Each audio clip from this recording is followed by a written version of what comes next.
আইছে মায়ের দালাল আইছে। চটকনা খাবি কইলাম ময়না, চটকনা খাবি। আয় চটকনা দিবার আয়। চটকনা দিতে হইলে দরজা খুলন লাগবো।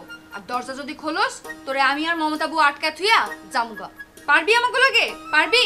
ওই মায়া, আমি তোরে শেষবারের মতো কইতাছি, আমার দরজা খুইলা দে কইলাম। আমি তোর বাপ, তুই যদি আমার কথা না শুনস তাহলে আমি কইলাম তোরে তেজ্য কন্যা করুম। খুব ভালো হইব বাবা, খুব ভালো হইব। তেজ্যকন্যা করে দিলে অনেক ভালো হইব। বুবুরে যদি তুমি তেজ্যকন্যা করে দাও তাহলে বুবু কিন্তু আর একদিনও এই বাড়ি থাকবার পারবো না। হয়তো বাড়ির থাকবার পারবই না, উত্তরাধিকার সূত্রে এই বাড়ির মালিক হইব মিন্টু, মমতার তুই। হ্যাঁ পাবো কসুডা। এখনো সময় আছে বুবু, 2 ঘরের তালা খুইলা দে, নাইলে কিন্তু আব্বা তোরে তেজ্যকন্যা করব। কি রে খোলস না কেন এখনো?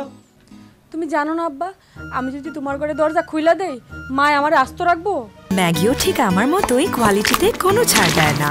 7টি দেশের সেরা খামার থেকে আসে ম্যাগি নুডলসের ময়দা। মা হিসেবে এটাই আমার জন্য গিফট। আমি থাকতে তোর মা তোর গায়ে একটা ফুলের টোকাও দিতে পারবো না, আমি কথা দিতেছি। সন্ধ্যার পরে তো তোমার নিজের কথাই মনে থাকে না আব্বা, তুমি তো সব কিছু ভুলা যাইবা। আর ওই সুযোগে মা আমারে সেইসা ফলাইবো। দেখছো বাবা, দেখছো বুবু তোমার অপমান করলো কইলাম। সন্ধ্যার পর তুমি তোমার নিজের কথা ভুলে যাবা কেন? কি রে মায়া, তুই এই কথা কেন কইলি? কেন কইছি তুমি জানো না আব্বা? তুই অক্ষণ আমার বাড়ি থেকে বাইরে হবি, অক্ষণ।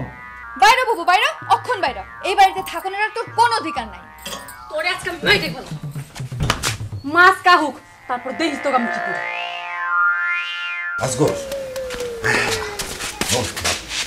আমি অনেক বড় বিপদের মধ্যে আছি, তুই এইবারের মতো আমারে বাঁচা। আচ্ছা কাকু, হয়েছে কি? আপনি এরকম করতেছেন কেন? আরে মিনিটে মিনিটে সেকেন্ডে সেকেন্ডে মোবাইল করতেছে আমারে হনো। ও, তাতে অসুবিধা কি? আরে তুই বুঝতেছস না, তোরে আমি কইছি না যে পচা শামুকে পাও কাটছি আমি। খালি মোবাইল করিনি, মোবাইলে আমারে থ্রেটও করে। কোন কি? হ থ্রেট করে? হ, কি থ্রেট করে? আমি নাকি ওরে কি সর্বনাশ করছি এইগুলি সালিশে সবারই ডাইকে কইব। পাগল হয়ে গেছে অনুপা, পাগল হয়ে গেছে। কোন কি? হ, আমার তো ধারণা ছিল মুকসদ কাকু একাই পাগল, এখন দেখতেছি তার বউ তার চেয়ে বড় পাগল। এইবারের মতো আমার বাসারে আসগর, এই যে আমি তোর হাত ধরে কইতেছি, আমি এই বছর নামাজ ধরুন, আগামী বছর হজে যাবো, হজে গিয়া তবা কেটে আসো আমারে এবারের মতো বাসা।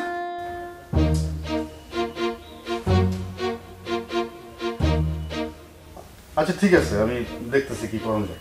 এখন চলেন বাইরে চলেন। আচ্ছা আয়। তোমাদের টাকা দেবে না, তুমি তো জগন্নাথ ইউনিভার্সিটি আমাকে বলো না। সালাম। জিগা কাকু?